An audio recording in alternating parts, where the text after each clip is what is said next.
রহমাতুল্লাহি ওয়া বারাকাতুহু। আপনারা সকলেই আল্লাহর রহমতে ভালো আছেন? মাত্র খানা হয়েছে, আওয়াজ সেই পরিমাণ হয় নাই কিন্তু। হ্যাঁ, সকলে আল্লাহর রহমতে ভালো, আলহামদুলিল্লাহ। আল্লাহ পাক সবাইকে খুব ভালো রাখেন। আলহামদুলিল্লাহি রাব্বিল আলামিন, আলহামদুলিল্লাহি ওয়া কাফা ওয়া সালামুন আলা ইবাদিহিল্লাযীনা ইসতাফা, আম্মা বা'দ, ফাআউযু বিল্লাহি মিনাশ শাইতানির রাজীম, বিসমিল্লাহির রহমানির রহিম। মা কানা মুহাম্মাদুন আবা আহাদিম মির রিজালিকুম ওয়ালাকিন রাসূলুল্লাহি ওয়া খাতামান নাবিয়্যিন। সাদাকাল্লাহ, আমানতু বিল্লাহ। আল্লাহ পাকের শুকর আদায় করতেছি, যিনি আমাকে এই মহতী এবং বরকতময় মাহফিলে আসার সুযোগ দিয়েছেন। আর তা হলো হরিরামপুর উপজেলা হুফাজের উদ্যোগে আজকের এইখানে হেফজ প্রতিযোগিতা সম্পন্ন হয়েছে এবং তারপরে পুরস্কার বিতরণী অনুষ্ঠান, যেখানে প্রতিযোগীরাও আছেন, যারা পুরস্কার নেবেন তারাও আছেন, তার সাথে ওলামায়ে কেরাম আশপাশের মুরব্বিয়ানও আছেন। অত্যন্ত আনন্দের বিষয়, একসময় এই হরিরামপুরে উল্লেখযোগ্য কোনো মাদ্রাসা ছিল না, দিনী প্রতিষ্ঠান ছিল না। অনেক দিন আগে শুরু হয়েছিল হযরত আব্দুল কুদ্দুস সাহেবের মদিনাতুল মাদ্রাসাটা, সেটাও নিবু অবস্থায়, আলহামদুলিল্লাহ এখন আগে বাড়তেছে।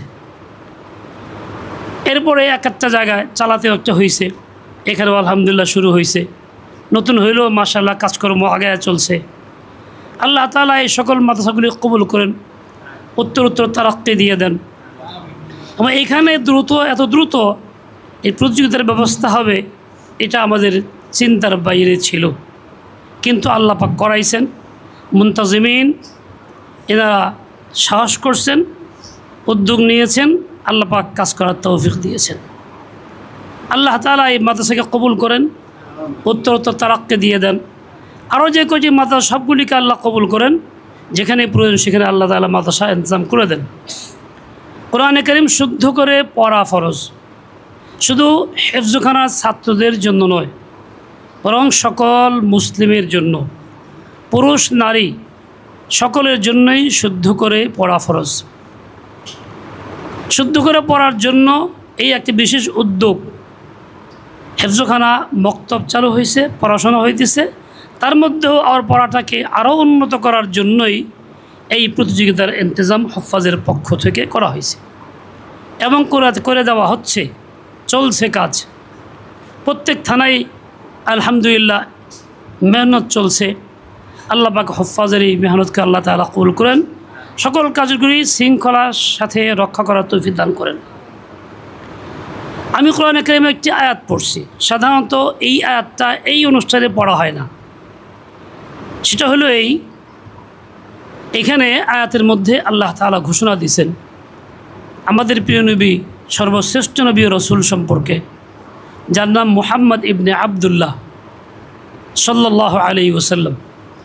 তিনি কোনো পুরুষের পিতা নন, তার মানে রসুল আকদাসের কোনো ছেলে সন্তান জীবিত ছিল না, বাল্য বয়সেই অল্প দিনের মধ্যে ইন্তেকাল করছেন।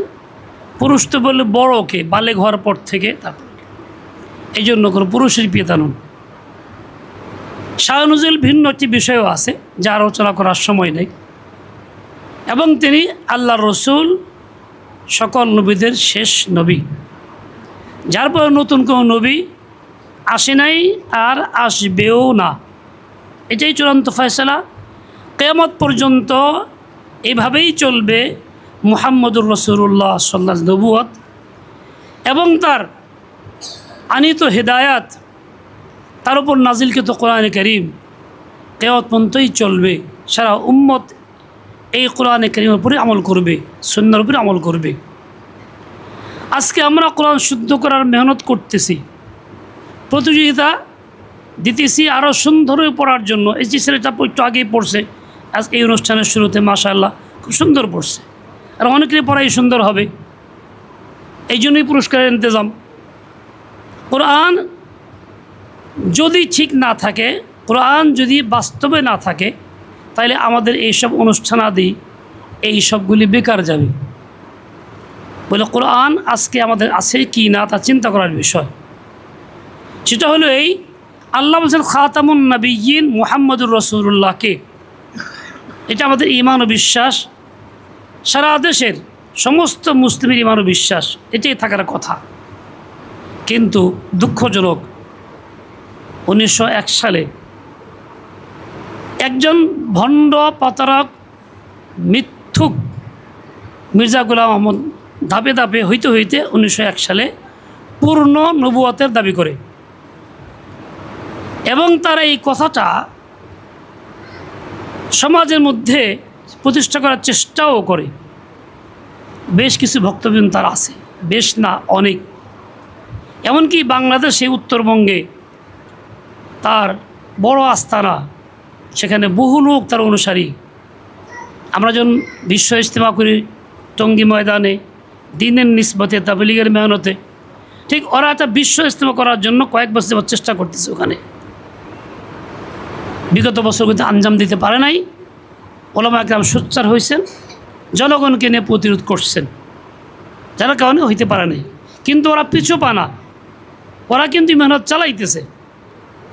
ওরা ওই অঞ্চলে অনেক গরু জবাই করে।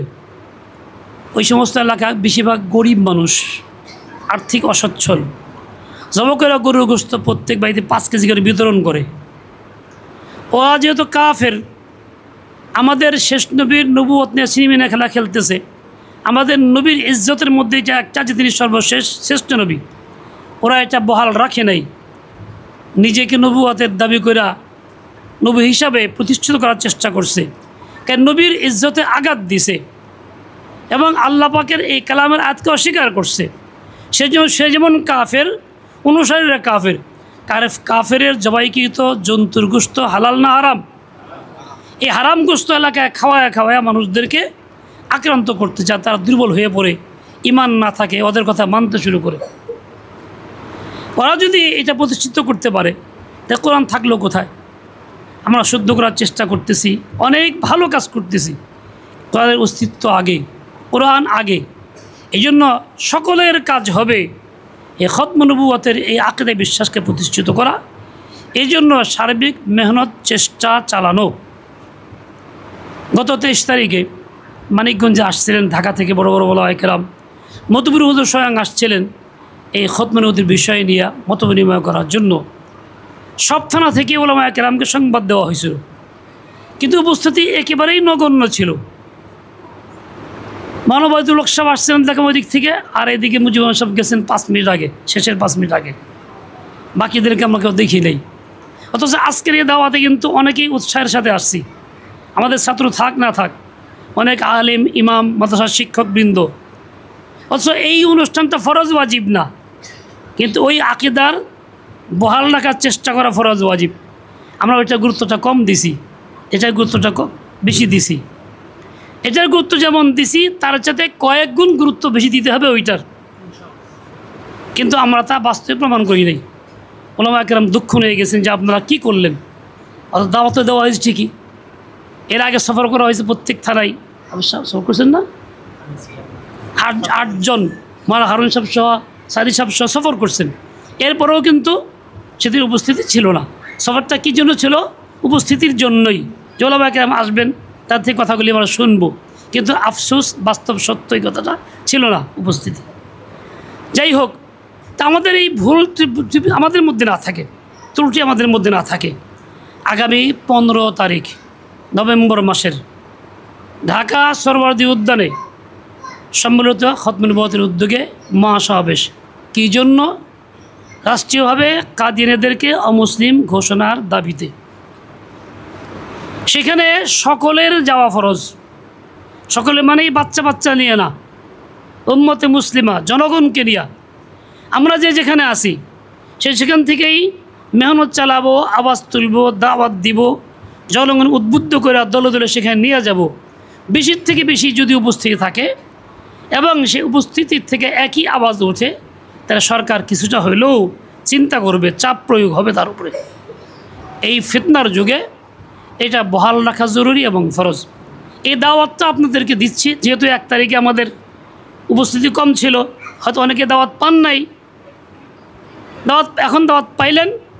এবং আপনারা যারা আছেন সবাই তো আর এখানেই চূড়ান্ত না, আরও অনেক ওলামা একরাম দিনদার মুসলমান সব জায়গায় বসবাস করেন, তাদেরকে আপনারা দাওয়াত দেবেন, প্রত্যেকে নিজ নিজ গর্বে ওই দাওয়াতটা পূর্ণ করবেন যদি এই মেহনতটা করতে পারি। কেননা আমাদের সমাজের, মুসলিম সমাজের সর্বসাধারণ মানুষ দ্বীনে ইলম শিখে নাই, চর্চা নাই, তাদের দোরগোড়ায় পৌঁছাইতে পারি নাই, যার কারণে ওই সমস্ত কাদিয়ানীরা আমাদের সমাজে মুসলিম পরিচয় থাকে এবং সাধারণ মুসলমান তাদের সঙ্গে উঠা বসা করে, মিলামেশা করে, লেনদেন করে, বিবাহ শাদী করে, অথচ এর দ্বারা মানুষ কাফের হয়, আক্রান্ত হয়। সারা দেশের উম্মতে মুসলিমার ঈমান রক্ষার জন্য আমাদের এই মেহনতটা একান্ত জরুরি, সবার জন্য ফরজ। এইভাবে আমাদের ত্রুটি না থাকে। আল্লাহ পাক আমাদের হিম্মত দেন, তৌফিক দেন, কবুল করেন এবং এই সম্মেলনকে আল্লাহ তাআলা কামিয়াব করেন, ভরপুর কামিয়াব করেন। আজকে এই হুফাজের আয়োজিত আজকে এই প্রোগ্রামকে আল্লাহ কবুল করেন। যারা আজকে ছাত্ররা এখানে আসছেন, অংশগ্রহণ করেছেন, তাদের জন্য আন্তরিক দোয়া, তাদেরকে আল্লাহ পাক সফলতা দান করেন। যাদের পড়া এখনও ওই পর্যায়ে পৌঁছে নাই, মান এত আগে বাড়ে নাই, আসদায়ে কেরাম যারা আসছেন তারা অবশ্যই এই ব্যাপারে চিন্তিত আছেন, চিন্তা করবেন। হয়তো কিছু যারা হাবুড়ে নিয়ে গেলেন, পাথেও দেওয়া হয়েছে আপনাদেরকে, এই পথে অনুযায়ী আপনারা আগামীতে আরও মেহনত পূর্ণ করবেন, যাতে সকল প্রতিষ্ঠানের পড়াটা মানসম্মত হয়। সেটাও শুধু একজন ছাত্রকে নিয়ে মেহনত না হয়। অনেক সময় এই শয়তান ধোঁকা দিয়ে দেয়, পাঠাবো মুখকে, এর পিছিয়ে মেহনত করে বেশি, বাকিদের মেহনতটা কমায় দেয়, ফলে জুলুম হয়। একজনের পড়া বেশি শুদ্ধ হয়, বাকিদের পড়া দুর্বল থাকে, এটা তো জায়েজ নেই, খেয়ানত হবে। এই জন্য সকল বাচ্চার পড়া যাতে এক মান আসে, এটার জন্য আমাদের সার্বিক চেষ্টা থাকতে হবে। ঠিক তেমনি যারা ছাত্ররা আসছেন তাদেরও কাজ হবে এইটা, যে আমরা আসদায়ে কেরামের পরামর্শক্রমে ওইরকমই মেহনত করব, যাতে আমার পড়া সবচেয়ে সুন্দর হয়। কী জন্য? পুরস্কারের জন্য না। পুরস্কার তো সাময়িক একটা 5 টাকা 10 টাকার জিনিস। আসল পুরস্কার জান্নাতে আল্লাহর সন্তুষ্টি লাভের জন্য, আল্লাহর দিদারের জন্য, আল্লাহর সঙ্গে সাক্ষাৎ পাওয়ার জন্য। আল্লাহর সঙ্গে সাক্ষাৎ পাইতে চাই না এমন কেউ আছে? নিশ্চয়ই তাই না, নাই। সাক্ষাৎ পাইতে চাই কে কে? তাহলে আমার আপনার মেহনতটা পরিপূর্ণ হবে, সমান হবে। আল্লাহ পাক হিম্মত দেন, তৌফিক দেন, কবুল করেন। চতুর্থ একটি কথা হলো এই, অনেক সময় দেখা যায় যারা প্রতিযোগিতা অংশগ্রহণ করে তাদের মধ্যে একটু পরিবর্তন মেজাজে আসে। তারা শুধু কোথায় প্রতিযোগিতা হবে এই চিন্তা করে, এই তালাশ করে, উস্তাদরা ওই ফিকির করেন, পরে তার পড়াশোনা খুব ক্ষতি হয়। কোনো বাচ্চা বেশি প্রতিযোগিতা দিয়ে পড়ে দেখা যায় লাইন ছেড়ে চলে যায়, ওই একটাকে নেশা ও পেশা বানায় ফেলে। আমাদের কোনো বাচ্চা যাতে এরকম না হয়, লাইন ছেড়ে চলে না যায়, সবসময় তারা বহাল থাকে। হেফজ শেষ করার পরে আবার কিতাবখানা যায়, যোগ্য থেকে যোগ্যতম আলেম পয়দা হয়। আলেম যদি পয়দা না হয়, তাহলে ফিতনার প্রতিহত কে করবে? উম্মতকে সহি পথের রাহবরি কে করবে? এজন্য তাদেরকে সহি যোগ্য আলেম তৈরি করাও আমাদের দায়িত্ব। আমরা ওয়ারাসাতুল আম্বিয়া, নবীদের ওয়ারিস আমরা, শুধু ফজিলত না, দায়িত্ব এটা আমাদের। এই জন্য এই কথাটা মনে রাখতে হবে। আরেকটি কথা হলো এই, আজকে আমি দেখলাম, আপনাকে মনে কষ্ট নেবেন না, জামাত শুরু হয়েছে জোহরের নামাজের। একদল মাদ্রাসার ভিতরে বসে আড্ডা মারতেছে, তারা জামাতে যায়ই নাই। বড় ছাত্রও আছে, ছোটও আছে, হয়তো বাইরের আছে, এখানেও থাকতে পারে। তার মানে এই যে ছেলেগুলি জামাতের ইহতিমাম, নামাজের ইহতিমাম করলো না, পরে পড়ছি কিনা জানি না, অথচ এই প্রতিযোগিতা অংশগ্রহণ করা তার জন্য মোটেও ফরজ ওয়াজিব কিছুই ছিল না।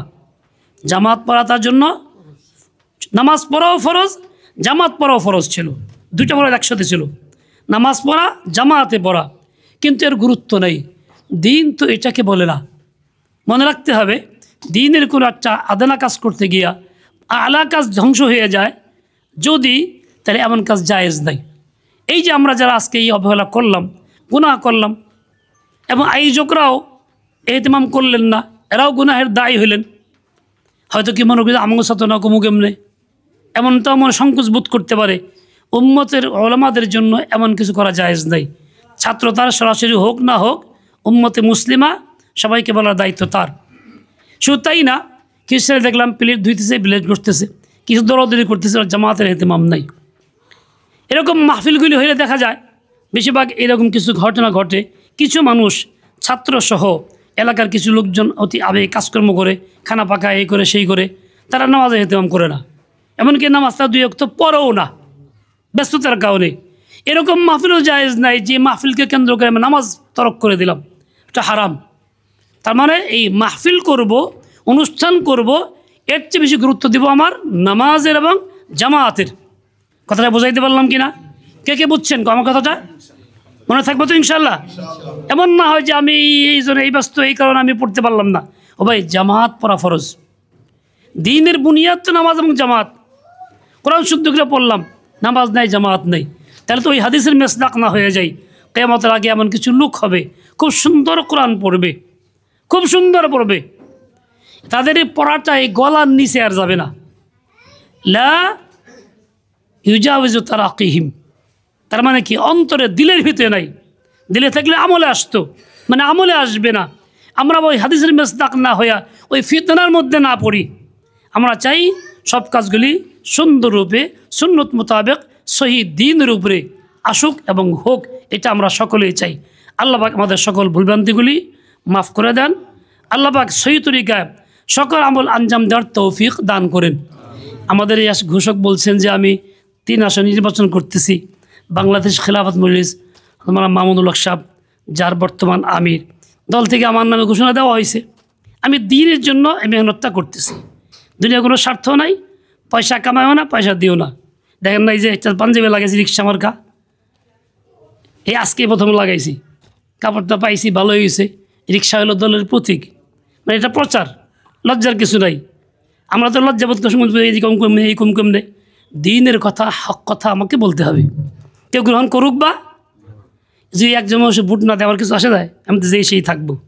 আর সবাই মিলে ভোট দিলে পাশ করলে আমার কী হবো? আমি চুরি করব লাখ লাখ কোটি টাকা? আমার তো কোনোটাই না। আমার মাকসাদ একটাই, দিনের প্রচার প্রসার। আপনারা দোয়া করবেন যাতে আল্লাহ তাআলা দিনের প্রচার তৌফিক দান করে এবং উম্মতে মুসলিমাকে হেদায়েত দান করে। তার সাথে যদি আপনাদের কোনো আপনজন, পরিচিত, বন্ধুবান্ধব ওই এলাকায় থাকে, তাদেরকে দাওয়াতটা পৌঁছায় দেবেন আমার পক্ষ থেকে। সর্বশেষ কথা হলো এই, আল্লাহ পাক কোরআন নিয়ে থাকার, কোরআন নিয়ে বাঁচার, কোরআন নিয়ে মৃত্যুর তৌফিক দান করেন। ওয়া সাল্লাল্লাহু তাআলা আলা নবিয়িল উম্মি ওয়া আলা আলিহি ওয়া আসহাবিহি ওয়া বারাকা ওয়া সাল্লাম। সুবহানাকাল্লাহুম্মা ওয়া বিহামদিক, আশহাদু আল্লা ইলাহা ইল্লা আনতা, আস্তাগফিরুকা ওয়া আতুবু ইলাইক। আসসালামু আলাইকুম ওয়া রাহমাতুল্লাহ। মাশাআল্লাহ, আমাদেরকে অনেক নসিহত করেছেন কোরআন এবং সুন্নাহ অনুযায়ী। আল্লাহ তাআলা আমাদের জীবন গঠন করার তৌফিক দান করুক, সকলে বলি আমিন।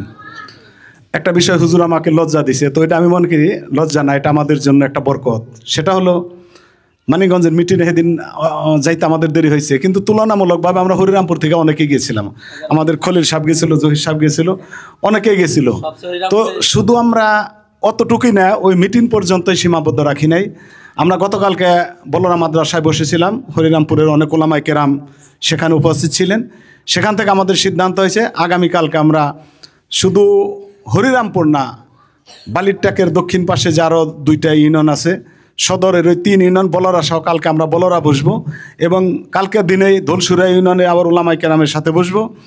আগামী 3 তারিখ আমাদের এই জিটকার এই পাশে 4টা ইউনিয়নের মসজিদের ইমাম, মাদ্রাসার শিক্ষকদের সাথে বসবো এবং চরে একদিন যাব, এইদিকে আরও একদিন যাব। এগুলো আমাদের মোটামুটি কালকে এই সফর সূচিগুলো কালকে তৈরি করা হয়েছে।